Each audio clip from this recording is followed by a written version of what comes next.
Season 2 লিখেছেন জান্নাত নুসরাত। পর্ব সংখ্যা ৭১। আপনারা শুনছেন গল্প বাই জান্নাত। রাতের আধারে কেটে মাত্র ঝলসে আলো ফুটতে শুরু করেছে। সূর্যের রশ্মি ছড়িয়ে পড়েছে চারদিকে, ধরনের বুকে আলোকিত করে ফেলেছে কয়েক মুহূর্তের মাঝে। হঠাৎ দু একটা গাড়ি চলে যাওয়ার শব্দ ভেসে আসছে কানে। স্বচ্ছন্দে পৃথিবীর বুকে উড়ে যাচ্ছে পাখিগুলো কিচিরমিচির ডাকের স্বরে। মিহি বাতাস বইছে প্রকৃতিতে। গতকাল রাতে বৃষ্টির পরে একটু বেশি সজীবতা নেমেছে প্রকৃতিতে। শীতল হাওয়া বইছে, সে হাওয়া এসে ছুঁয়ে যাচ্ছে রুমের ভেতরে থাকা নুসরাতের গা। মন ভালো হওয়ার মতো আবহাওয়াও মন ভালো নেই তার। সোফার ওপর শুয়ে পড়ে ঝিমোচ্ছে। বাহিরে এই মনোমুগ্ধকর পরিবেশ চোখে দেখার সুযোগ হলো না। বিছানার মধ্যে গা ঢেকে শোয়া আরসের জন্য কথাটা ভাবতেই একবার চোখ তুলে তাকালো। যদি পারত এক্ষুনি এক লাথি মেরে ফেলে দিত বিছানা থেকে। গতকাল হাজারবার বলেছিল কথা শুনেছে, শুনেনি। এবার জ্বর বাঁধিয়ে চিৎ করে পড়ে আছে। বেশ হয়েছে, ঘাড়তেরা মানুষের এমনই পরিণতি হয়। ঠিক সময়ে আজ তার কথা শুনে বিছানায় শুয়ে কুই কুই করতে হতো না। ফিটফাট ঘুম থেকে উঠতেই ফিরতে পারতো। কিন্তু নুসরাতের ভালো সহ্য হবে কেমন করে এই ব্যাটার? তার তো অসুস্থ হতে পড়তে হতো, তাই এখন পড়েছে। খুব ভালো হয়েছে। বলেছিল গরম পানি দিয়ে গোসল করার কথা, কিন্তু কানে নেয়নি, কিছু তোলেওনি। ঠান্ডা পানির নিচে দাঁড়িয়ে যেভাবে আরশ বলেছিল কিচ্ছু হবে না, নুসরাত সেই কথা মনে করে মুখ ঝামটা মেরে ডিঙিয়ে ডিঙিয়ে বলে কিচ্ছু হবে না। কথা শেষ করে মুখ বাঁকালো, বিড়বিড় করলো এখন দেখাশোনা করবে কে তার? তোর ব্যাটাম্যানটা এমনকি কলা গাছের মতো লম্বা হয়েছে, মাথায় কোনো ঘিলু নেই। পাগল ছাগল সবগুলা। এই পরিবারে একটা মানুষও হয়নি। কথা শেষ হতে হা করে হাঁচি দিয়ে উঠল সে। নাক মুখে টিস্যু ছুঁড়ি ফেলল মেঝেতে। আরও হয়তো তার মধ্যে এবার চোখ খুলে নুসরাতের পুরো রুম নোংরা করে ফেলেছে। দেখতেই চোখের পাতা ঝাপটালো। ঝাপসা ঢেকে সব। চোখ দুটো মেলে তাকাতেই নুসরাত তার গোল গোল চোখ দুটো দিকে ঝুলে পড়লো আরশের দিকে। তা দেখে না চাইতো হেসে ফেললো। বলল, রুম নোংরা করেছিস কেন? সে কথার উত্তর দেওয়ার প্রয়োজন বোধ করলো না। মানবী মাঝে দাঁড়ানোর ভঙ্গিতেই যেন বলছে, আরও 100 বার রুম নোংরা করবো, আপনার কি? বিছানায় শোয়া আরশের গালে হাত ঠেকালো প্রথম করে। তারপর কপালে বিয়ে একটা বাক্সাওয়ালা চিজ। বিয়ের মতো বাকওয়াজ চিজ পৃথিবীতে দুটো নেম মানুষের বিয়ের জন্যই এত পাগল কি জন্য হয় আমি বুঝি না। কয়েকটা কাপড়ের জন্য বিয়ের পিড়িতে বসে যায় কিভাবে? আমি আমার জীবনে যদি আবার বিয়ের সুযোগ পাই তাহলে বিয়ের সকল জিনিসপত্রেরও এবং মালামাল নিয়ে চক্কর দেব, তবু বিয়ে করব না। আরও হাসছে। কোনো সময় হলে এত হাসতো না। জ্বরের ঘরে থাকা একটু বেশি হাসতে দেখা গেল তাকে। রুমের ভেতর হিহি শব্দ ভেসে বেড়াচ্ছে। বিয়ের মতো অপ্রয়োজনীয় জিনিস পৃথিবীতে দুটো নেই। কিভাবে বিয়ে হতেই চিত হয়ে জামাইয়ের সাথে শুয়ে পড়তে হয়? একটু থামলো সে। জ্ঞান ঝাড়ার সুযোগ পেয়েছে তাই ঝেড়ে দিচ্ছে। আরও জানে সে যদি সুস্থ থাকতো এতক্ষণে পিটিয়ে তক্তা বানিয়ে দিত। হয়তো মানবতার খাতিরে কিছু করছে না। কানে ভেসে এলো, একটু বেশি অশ্লীল শব্দ হয়ে যাচ্ছে, তাই না আরশ ভাই? আরশ মাথা দোলাতে সে বলল, বাসর জিনিসটাই অশ্লীল। তাহলে অশ্লীল শব্দ প্রয়োগ করলে কোনো সমস্যা আছে? আপনার সমস্যা থাকলে বলুন। নুসরাতের প্রশ্নে নিভু নিভু চোখে তাকায় আরশ। পূর্ণ সমর্থন দিল। অশ্লীল কিছু বললে সমস্যা নেই। সে ভাষণ দেওয়া নেই। বলল, বিয়ের পর জামাই চুটিয়ে আদর করবে স্ত্রীকে, আর জামাই অসুস্থ হয়ে পড়লে এটা কোথাকার আইন? অসুস্থ হওয়ার কথা তো স্ত্রীর স্বামী হবেই, তাই না? কেন? ঘুরিয়ে পেঁচিয়ে সে একই খোঁচাচ্ছে সে বুঝলো। আরশ তবুও চুপটি মেরে শুয়ে থাকলো। নুসরাতের কথায় সহমত পোষণ করলো। আরশের সামনে দাঁড়িয়ে এতক্ষণ ভাষণ দেওয়া মানবী থেমে গেল। আঙুল তুলে বিছানায় শোয়া আরশের গা ঘেঁষে বসলো। বলে, 1 মিনিট 1 মিনিট। আরশ ভাই, আপনি ভদ্রলোকের মতো শুয়ে আছেন কেন? বিষময় হাসি বেরিয়ে গেল যেন না চাইতেও। ঠোঁট দিয়ে আরশের চোখের পাতা বাহু কসরত করে খুলে রেখেছে। পূর্ণ মনোযোগ নুসরাতের কথায়। মেয়েটার মুখ ঝুঁকিয়ে নিয়ে আসতে চাইলো। বলল, গতকাল রাতে এমন ভদ্রলোক হলে তো বিছানায় চিৎপতন হয়ে থাকতেন না, বলুন তো? আরশ দুপাশে মাথা দোলালো। নুসরাত বলল, সবসময় স্ত্রীর কথা শুনবেন, স্ত্রী যা বলবে দিন শেষে তাই সঠিক বের হয়। এবার আরশের গলা শোনা গেল, ভীষণ ক্ষীণ। তুই নিজেকে আমার স্ত্রী মানছিস? কারণ সক্ষর মতো ঝটকা খেলো যেন সে। বলল, আশ্চর্য, একথা আসছে কেন? মি সিস্টার হিসেবে শুধু অ্যাডভাইস দিচ্ছি। আরশ চোখ বন্ধ করে ফেলতেই নুসরাত আঙ্গুল দিয়ে টেনে চোখগুলো মেলল। বলে, এদিকে তাকান, এদিকে, আমার দিকে। আরশ তাকালো পুরো দৃষ্টিতে। নুসরাতের বুকে ধপ করে ধপাস করেই বলল, এভাবে তাকাতে হবে না, নর্মালি তাকান। থমকালো। আরশের দৃষ্টি সরল না। জরনের চোখ দুটো যেন তার গভীর হয়েছে, তার মধ্যে আবারও পানি জমেছে। নুসরত তোয়ালে দিয়ে মুখটা মুছিয়ে দিল। বলল, বিগ সিস্টার হিসেবে দুটো কথা বলবো, মন দিয়ে শুনবেন। মুখ মুছলো, তখনও চলছে। কপালে কাপড় পানি দিয়ে ভিজিয়ে নিয়ে অতঃপর জীবনের সব থেকে অপ্রয়োজনীয় জিনিস কি জানেন? আরশ জিজ্ঞাসা করলো না। নুসরাত বলল, জিজ্ঞাসা করুন, জিজ্ঞেস না করলে কিভাবে বলবো? নুসরাতের কথায় মুখ তুলে এবার তাকালো সে। কি? মানুষের জীবনের সবচেয়ে অপ্রয়োজনীয় জিনিস হলো বিয়ে। আরো সামান্য বিস্মিত হলো, ভান হলো যেন, মুখ দিয়ে না চাইতে উচ্চারিত হলো, ও মাই গড, বিয়ে অপ্রয়োজনীয় জিনিস? নুসরাত মাথা দোলালো। বলল, আমার কথা শুনুন, কখনো বিয়ে করবেন না। বিয়ের মতো বকওয়াস চিজ আর কিছু নেই। আমি এই জীবনে থাকতে আর কখনো বিয়ে করব না। আপনি করবেন?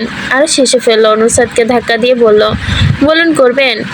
মাথা দুপাশে দোলাতে, না, জি না, এমন বকওয়াস জিনিস আর একবারও করব না। আমি একটা করি তৃপ্ত। নুসরাত কোনো কথা বাড়াতেই দেখা গেল ডলে ডলে আরশের মুখ মুছিয়ে দিল, কপালে জরপটি দিল, আরো সামান্য নড়তে দিল না যেন। পুরো শরীর জুড়েই ব্যথা তার। মৃদু স্বরে কুঁকিয়ে উঠল, আহা! মেয়েটার মুখ দিয়ে তপ্ত শ্বাস ফেলে কোনই কুই কুই করছে কেন? কি বলবে? বলুন, আমি করে দিচ্ছি। আরশ নাকে দিকে ইশারা করলো। নুসরাত এভাবে নাক চূড়ান্ত তুলল। সে দুনিয়ার সবচেয়ে জঘন্য কাজ করার কথা তাকে বলা হয়েছে। চোখের আকার সরু করেই সরে যেতে গিয়ে বলল, মিনিয়ে, নাকে কি হয়েছে? আরশ তাকিয়ে আছে তার দিকে। তার দৃষ্টি এক মুহূর্তের জন্য যেন সরল না নুসরাতের থেকে।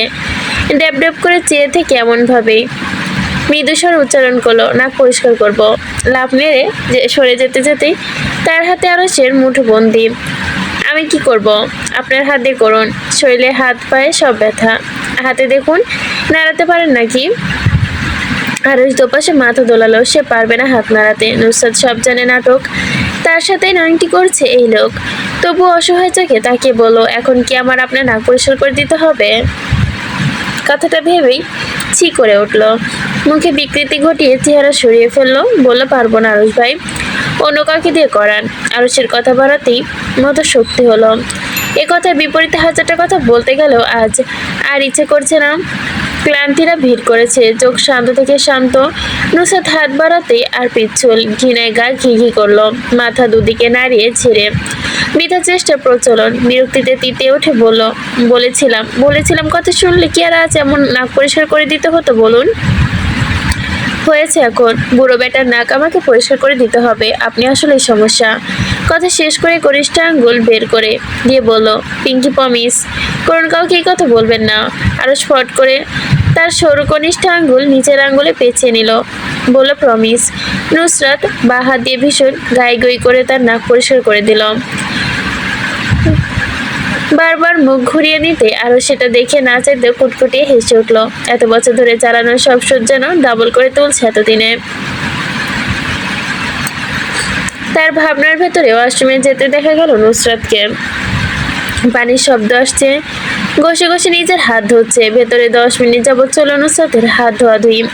বাহিরে বের হতে তার নাকের কাছে এত ঝাড়া মারল। তারপর নিজের নাকের কাছে নিয়ে এসে শুকতে শুকতে গন্ধ করছে এখনো।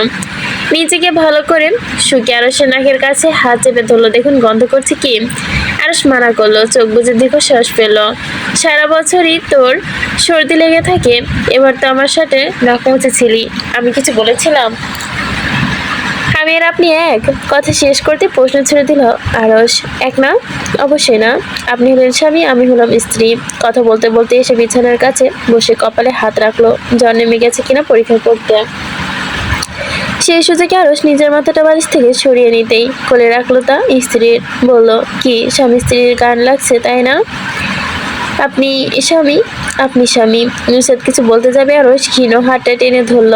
কথা বাড়ানোর সুযোগ দিল না। নিজের চুলের ওপর হাত ধরেই আরশকে ধরে রেখে চুল টেনে দেয়।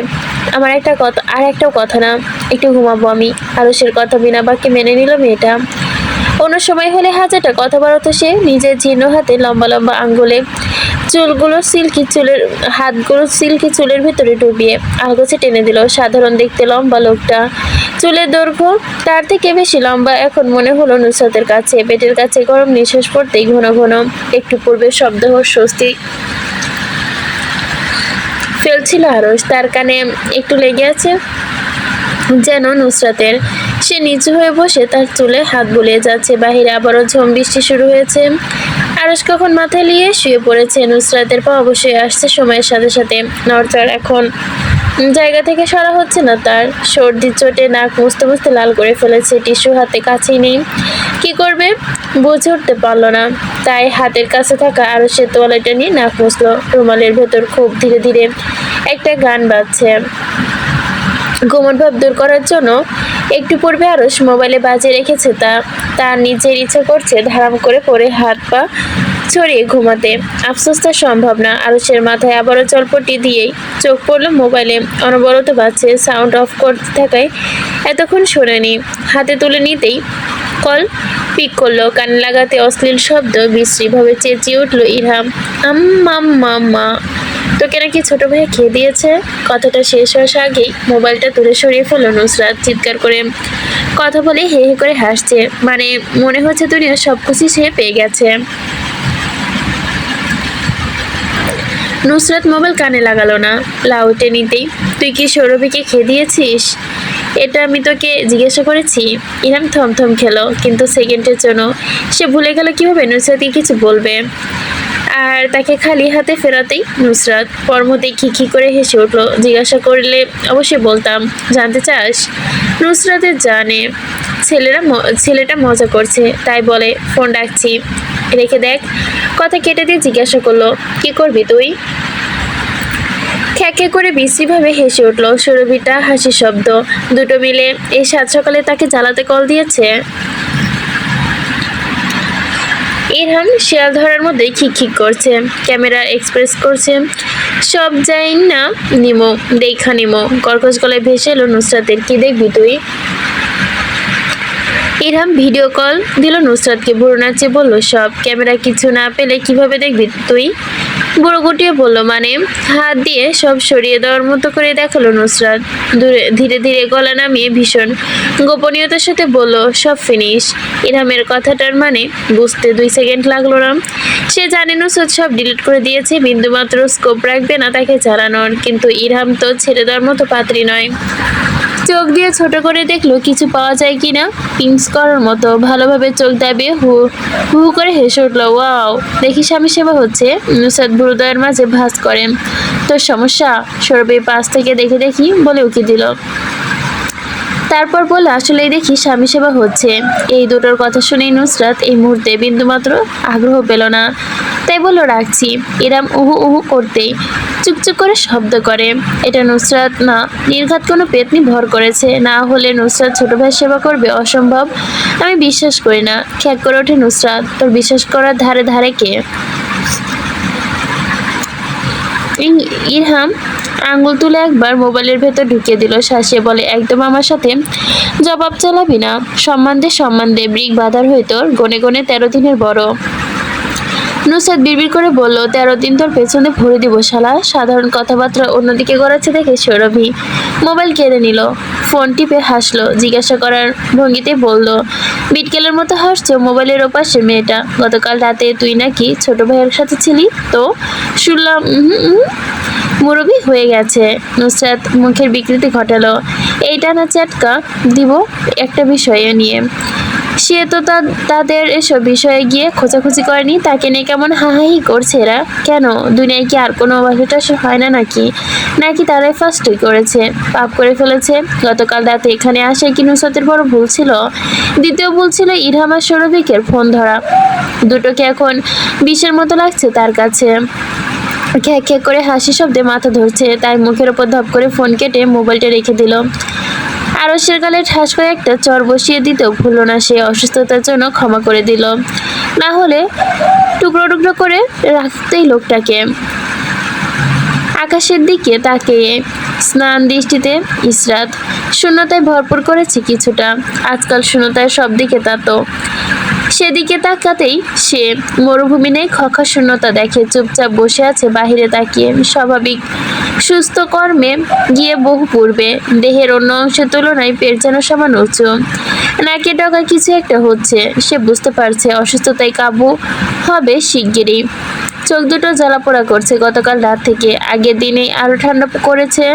কারোর সাথে ঠিকভাবে যোগাযোগ রাখে না, ফোন দিলে ফোন ধরে না, যখন কেউ জিজ্ঞাসা করে কল ধরে না কেন, উত্তর দিয়ে একটু ঘুমিয়ে পড়েছিলাম। এরপর আর কোনো কথা বাড়ানোর স্কোপ পায় না কেউ। নুসরাত সেদিন ফোন দিয়ে চোটপাট করলো জাইনের সাথে। ইসরাতের দিকে নজর রাখছে না সে। এই অবস্থায় কেন লিপি বেগমের চিন্তার শেষ নেই। দিন দিন রোগা হয়ে যাচ্ছে মেয়েটা। দেশ থেকে নিয়ে আসলে সুস্থ স্বাভাবিক, এখন এই অবস্থা কেন? জাইনের সাথে কথা বললেও সে বলে মানিয়ে নিতে পারছে না। হ্যাঁ, সে মতামতে মানিয়ে নিতে পারবে না কেন? উনার তো আপনজনই। জাইনের দিকে সন্দেহপ্রবণ দৃষ্টিতে তাকায় এই জন্য। শুধালেন তুমি কোনোভাবেতে জড়িয়ে নেই তো? কথার উত্তর না দিয়ে কেটে পড়েছে সে। ইসরাতের মাথায় হাত বুলিয়ে দিলেন, জিজ্ঞাসা করলেন দেশে যেতে চাইলে বড় বাবা নিয়ে যাবে তাকে। ইসরাত মানা করে দিল। ভেতরে ভেতরে যাওয়ার জন্য তৎপর, মুখ ফুটে বলার তো শব্দ করল না সে। সময়ভাবে কাটছে, জীবন তাকে কত রং বদলিয়ে দেখাইয়েছে। ভেবেছিল কখন এভাবে হবে সবকিছু। মোবাইলে টুংটাং শব্দ আসতেই ফোন তুলে নিল সে। দেখলো ইরহামের পক্ষ থেকে কিছু ছবি এসেছে। বসে দেখা ছাড়া আর কোনো কাজ নেই। রান্নার কাজ লিপি বেগমই করে, তাকে হাত দিতে দেয় না। প্রেগনেন্সির আগেও কোনো কাজ করতে হয়নি বললে তোমাকে দিয়ে কাজ করানোর জন্য নিয়ে আসিনি এখানে। বিবেকে বাধ্য কিছুটা, করতে যত সাহায্য কিন্তু নিতেন না তিনি। বিকালের দিকে হাঁটতে বের হলেই সামনে স্টেতে তাকে নিয়ে ইসরাত ছবিগুলো দেখা শেষে চোখ আটকালো নুসরাতের চেহারা দিকে। নুসরাত গিয়েছে চট্টগ্রাম, সেটা কখন? মাথায় চাপ দিল, তার মনে পড়ল না। কপাল কুঞ্চিত হলো, নাকি গিয়েছে ওদের সাথে? সে কি আজকাল ভুলে যাচ্ছে সবকিছু? হাতে পাশে রাখা চশমাটা রেখে চোখে আটলো। চোখ বোলাতেই ভালো করে মুখটা স্ক্রিনে পাঠিয়েছে ইরহাম। মুখ চোখ মেকি গম্ভীর দেখাচ্ছে। হয়তো ইরহাম বিরক্ত করেছে এই জন্য। মেয়েটা ক্যামেরা এমনভাবে ধরেছে যেন তাকে পুরোপুরি দেখা না যায়। কোলের উপর থাকা আরেকটা মাথা দেখতে পেল। চোখে রাখা শুরু করতেই নিমিষে কেটে গেল। আরুষ ভাইয়া ছাড়া আর কেউ হবে না। এই পিকচার এর নিচে ইরহাম লিখেছে স্বামী সেবা করছে বেচারি। হেসে ফেলল ইসরাতের ইরহামের মেসেজে। ইসরাত রিপ্লাই দিল, তো তোর কি সমস্যা? কি হয়েছে? আমার কি হবে? তাহলে পিঞ্চ মেরে কথা বলছিস কেন? পিঞ্চ করবো না? ও আমাদের কখনো জড়পটি দিয়েছিল? ঠোঁট টিপে মুচকি হাসলো। লিখলো চট্টগ্রাম থেকে এসে তুই ও অসুস্থ হওয়ার নাটক শুরু করে দিস, তাহলে তোকেও দিবে। আমি সেবাপর ভূষ্য নই। ইসরাত ইমোজি দিল। ইরহাম আবারও লিখলো, শোনো নুসরাত ক্যামেরার সামনে সেক করছে কেন? সেক করছে কেন? সে লজ্জার বিষয়, আমি বলতে পারবো না। বললে সমস্যা কোথায়? আমি লাজুক একটা ছেলে, এসে বলতে পারবো না। ইরহাম বিস্ময় প্রকাশ করতেই হেসে ফেললো ক্ষীণ শব্দ করে রুমের ভেতর। সে শব্দে বিছানায় শোয়া যায় সামান্য নড়ে উঠলো, কেমন ফাঁস ফিরে শুয়েছে। উঠতে না দেখে আবারও চোখ ফিরিয়ে নিল মোবাইলের দিকে ইসরাত। লাজুক হেসে ছেলেটার চোখে ভাসছে যেন দম বন্ধ করা হাসি। লাজুক ছেলে লেখাটা চোখে ভাসতে যেন তার দম বন্ধ করা হাসি ঠোঁটে ভিড় করতে থাকলো। ইরহাম মেসেজটা রিপ্লাই দিতেই গদগদ করতে করতে উঠলো মোবাইলটা। চোখ বোলাতেই দেখলো আহান কল দিয়েছে। ভিডিও কল ধরতে সময় নিল। চোখের সামনে ধরতেই কিছু বলতে যেতেই থেমে গেল ছেলেটা। চোখ দাবিয়ে রেখেই বোনের চেহারাটা জিজ্ঞাসা করলো, অসুস্থ আমি? দুপাশে মাথা দুলিয়ে না করতে আহান বলল, মিথ্যা বলবে না। এই যে আমি দেখতে পাচ্ছি তোমার চোখ দুটো লাল হয়ে আছে। অসুস্থ তুমি? মেডিসিন নিয়েছো? কথা বলো না ইসরাত। হ্যাঁ বলতে যাবে আহান বলল, আবার মিথ্যা বলো না। মেডিসিন নিয়েছো মনে হচ্ছে না। মেডিসিন নিলে এমন লাগছে কেন দেখতে? কথা বলার শব্দ পেল না। এরই মধ্যে তো মেসেজ এসেছে ইরহামের তরফ থেকে। শ্যামনা দেখছে ইসরাত, দেখে বুঝে ফেললো কিসে দিয়েছে। অসুস্থ তুমি? এখন জিজ্ঞেস করো না কিভাবে জানলাম। মেসেজের রিপ্লাইটা দেখে বুঝে গেছি। রাহান এখনো চেয়ে ড্যাব করে। ইসরাত তাই বলল, নিয়ে নিব। কি বলতে ফোন দিয়েছিস সেটা বল। আহানু সময় নিল, গলার আওয়াজ নিচে নামালো একদম। ফিসে ফিসে বলল, পরনিন্দা বহু আগে ছেড়ে দিয়েছি, জানো না সেটা? কিন্তু এমন জায়গায় পড়েছি পরনিন্দা না করে পার পাওয়া যাচ্ছে না। আর একটু স্বর খাতে নামালো সে। একটু বলি, বলার মতো এখানে কাউকে পাচ্ছি না। আপু, আমরা তো তোমাদের নানা বাসায় গিয়েছি, সৌরভী আপু নানা বাসায়ও গিয়েছি, আবার আরস ভাই নানা বাড়িতেও গিয়েছি। ওনারা তো গরু মুরগি হাঁস এত পালে, দুর্গন্ধ তো নাই। কিন্তু এখানে এত দুর্গন্ধ, আমার ভেতরটা গুলিয়ে আসে। এত খাচ্চর মানুষ আমি আমার বাপের জন্য দেখিনি। আর আরো কিছু বলতে আমিরা তার দিকে এগিয়ে আসছে। তার মতো করেই বলল, আমি আবারও এসব বলেছেন? আপনি আবারও এসব বলছেন? আন খ্যাক করে উঠল, তো বলবো না? খাচ্চর মানুষদের পরিষ্কার বলবো? ইসরাতের দিকে তাকিয়ে বলল, জানো আপু ওর ভাইরা কি করেছে? আমার মাথার উপরে একটা ঘ্যাংটা ঘ্যাংটা করা ঘ্যাংটা করা ফ্যান ছিল, ওইটাও আত্মসাৎ করে নিয়ে গেছে। এই গরমে আমি রিচ আহান এভাবে আছি কিভাবে বলো তো? ক্যামেরা তুলে দেখালো সিলিং ফ্যান যে নেই। আমিরা বলল, তো কি হয়েছে? একদিন ফ্যান ছাড়া থাকলে কি হবে? আমি তো হাত পাকাতে আপনাকে বাতাস করছি। উম বলি নাক চুড়াই তুলল আহান। বাতাস করছে? সারা রাত হাত পা ছড়িয়ে ঘুমিয়েছ, খেয়াল আছে কিছু? আমি বাতাস করেছি তোমাকে? মুখ ছোট করে নিল আমিরা। ইসা দুজনের ঝগড়া দেখলো। আহান থামলো, হঠাৎ চোখ সরু হয়ে আসলো তার। বললো, এক মিনিট। ক্যামেরার দিকে চেয়ে ঘুরালো, কণ্ঠস্বরে শুধালো, তুমি আমার মুখে মুখে তর্ক করছো? সাহস দেখি দিন দিন বাড়ছে তোমার। মুখ গোজ করলো আমিরা। আপনি শুধু বলবেন আর আমি শুধু তর্ক করলে দোষ? জবান ফুটেছে দেখি তোমার, কেচির মতো খেসখেস করে চলছে, তাই না? তো ফুটবে না? ইসাতে গালে হাত থেকে তাদের ঝগড়া দেখতে লাগলো। দুজন পাল্লা দিয়ে ঝগড়া করছে, একটু কেউ কাউকে ছাড় দিচ্ছে না। আমিরার মুখটা রাগে টস করছে। আহার নিজেও দেখা যাচ্ছে রাগে ক্ষোভে হিসিস করছে। এরই মধ্যে আরস নুসরাতের প্রতিচ্ছবি দেখলো সে। আমিরা চোখ রাঙাতে আহান বলল, চোখ নিচে দিকে একদম আমার ওপরে তুলবেন না। আর চোখ রাঙালে কাল ঠ্যাং মাথায় তুলবেন, দ্বিধা করবেন না, তাই না? চোখ নিচে। আমিরা হিসিস করে ইসরাতের দিকে তাকালো, বিচার দিল, দেখুন আপু দেখুন, সবসময় আমার সাথে এমনই করে। আপনাকে বলে রাখলাম, এর বিচার আপনি করবেন। কথা শেষ করে ছল চোখে বেরিয়ে গেল পা দাপ দাপ করে ফেলে। ইসরাত আহানকে জিজ্ঞাসা করলো, একে তো জ্বালাস কেন, বাচ্চা মানুষ? আহান চোখ টিপে হাসলো। ইসরাত বলল, তোর সাথে পরে কথা বলছি, আমি একটু শোবো, শরীর ভালো না। আহান মাথা দোলালো, বলল, মনে করে ওষুধ খেয়ে নিও কিন্তু, রাখছি, আল্লাহ হাফেজ, আসসালামু আলাইকুম।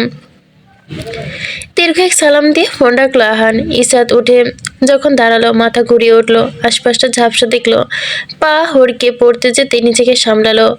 এত বড় দুর্ঘটনা ঘটে যেত সেটা ভেবে চিৎকার করে কথা ছিল, তবু সে চুপচাপ পিছনে শুয়ে পড়লো নিজের জন্য বরাদ্দ জায়গায়। এরপর কতক্ষণ কেটেছে হিসাব নেই ইসরাতের কাছে। যখন চোখ মেলে তাকালো, তার চোখের সামনে সবকিছু ঝাপসা, জাইনের চেহারাটা ভাসছে একটু একটু স্কিনে ভাসার মতোই আধো আলো। ঠোঁট দুটো টেনে হা করানোর চেষ্টা করছে।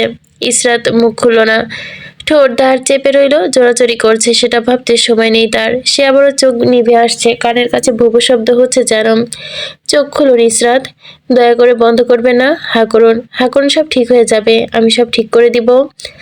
আওয়াজ বের করা যায় না মেয়েটার মুখ দিয়ে, ভাঙা উচ্চারণ। কে কে কে এ জাইন উত্তর দেওয়ার মতো অবস্থায় বলে হলো না। হেলাল সাহেব তাকে ঠেলে সরিয়ে দিতে চাইলেন, সে সরল না, চেঁচালো, হা করুন ইসরাত, হা করুন। পাপা বলুন ওকে মুখ খুলতে। কানে ভেসে এলো পঞ্জন, তুমি কি করেছো ওর সাথে? খেয়াল রাখছো না ঠিক মতো মেয়েটার? বাচ্চাটা মরে যাবে, অ্যান্টিবায়োটিক খাইয়ে ফেলেছ ওকে। গলার স্বর শোনা গেল জাইনের, জালিমের মতো মরে যাক, ওকে হা করতে বলুন, চোখ খুলতে বলুন বলছি। অবস্থা দেখেছেন আপনি? তুমি আগে শান্ত হয়ে বসো। শান্ত হবো কিভাবে? জ্বর দেখেছেন, হুঁশ নেই। গত 4 ঘন্টা যাবৎ পড়ে আছে এইভাবে। মাত্র এসেছে, আবার চলে যাবে। তাড়াতাড়ি এটা খাওয়াতে হবে। জাইনের হাত চেপে ধরে ধাক্কা মারতে দেখা গেল বড় বাবাকে। সামর্থক ছেলেটাকে সরাতে বেগ পোহাতে হলো তাকে। জাইনের চেহারা বিমর্ষ। ছেলেটা ধমকাতে শোনা গেল, নিজের হুঁশে আসো, বাচ্চাটা মারা যাবে। Have you any sense? নিজের বুদ্ধি হারিয়ে ফেলেছো তুমি? ইসরাত প্রেগনেন্ট, তোমার বাচ্চা মরে যাবে। জাইন দাঁড়াতে দেখা গেল। বাবার দিকে তাকিয়ে বলল, বাচ্চা কার? আমার নাম। আমার তাহলে বুঝতে দিন আমাকে। বাচ্চা মরুক, বাঁচুক, আই ডোন্ট কেয়ার। ওর মুখ খুলুন, না হলে ও মরে যাবে। আমি বাঁচবো কিভাবে ওকে ছাড়া? পাপা, বোঝার চেষ্টা করুন। মুখ খোলান প্লিজ, দয়া করে। বা বাচ্চা একটা গেলে 10টা আসবে। ইসাদ গেলে ইসাদ আমি কোথায় পাবো? আপনি যা বলবেন আমি তাই করবো। এই মুহূর্তে শুধু ওকে হাঁ করাতে বলুন। এটাই আমার শেষ কথা, আর এটাই আমার জন্য যথেষ্ট। হেলাল সাহেব বললেন, তুমি সামনে থেকে সরো। বুদ্ধি সব খুইয়ে ফেলেছ। নিজের মধ্যে আছো কিনা কে জানে। আমি দেখেছি। তুমি বের হও এখান থেকে। মানসিক ভারসাম্যের মতো আচরণ করবে না। একটা জ্ঞান একটা জানে এভাবে মেরে ফেলা অত সহজ না। অন্য কোনো ব্যবস্থা নেওয়া যায় কিনা সেটা দেখো। জাইনকে সরিয়ে দিতে চাইলেন, সরতে পারলেন না যেন হেলাল সাহেব। কোচের মতো পেঁচিয়ে রাখলো ইসরাতকে সে। বাবা মায়ের বাধা মানল না। জোর জবরদস্তি করে মুখের ভেতর ওষুধ ঢুকিয়ে দিতে চাইলো। ইসরাত ভেতরে সামান্য জ্ঞান ছিল, তাই চেপে ধরে মুখে পানি খাইয়ে দিতেই থুথু করে ফেলে দিতে চাইলো। জ্বরে চেপে নরম শরীর কুকিয়ে উঠতে তার জাইনের সাথে আবারও চোখ বন্ধ করে ফেললো। অতঃপর জাইনের হাজার ডাকেও বিন্দুমাত্র সাড়া দিল না। সময় যত গড়ালো তত অবস্থা শোচনীয় হলো। রুমে দাঁড়িয়ে থাকা জাইনের পায়চারি বাড়লো আরো। মুখে হাত ঢুকাতে পাগলের মতো শুধু ছুটল। হেলাল সাহেব ততক্ষণে ডাক্তার আনতে ছুটেছেন। লিপি বেগম নিজেও পায়চারি করছেন জাইনের সাথে। শুধু একটাই প্রশ্ন ঘুরপাক খাচ্ছে মাথায়, হঠাৎ করে এমন জ্বর বাঁধলো কিভাবে মেয়েটার?